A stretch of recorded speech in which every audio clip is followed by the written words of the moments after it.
Now, one thing to be aware of when selecting your corals is that some corals are really way easier to keep than other corals, and some corals have way less requirements than other corals.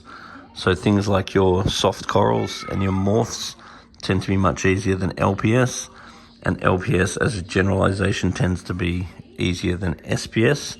So you really want to get an idea when you're buying your coral. It's good to bring a sample of your water and a little video of your tank running to the shop. And then what we can do is look at the setup you've got and recommend corals that are more likely to survive in that tank. And we can take your lights and various equipment into consideration.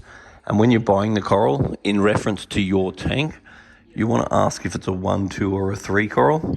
And in general, a 1 coral is a coral that we would expect will survive with no problem. A 2 coral means that there's some risk, and a 3 coral means that there's a lot of risk. So getting an idea what corals work in your tank is really valuable. And once again, over time, you'll get to know what corals work with your tank.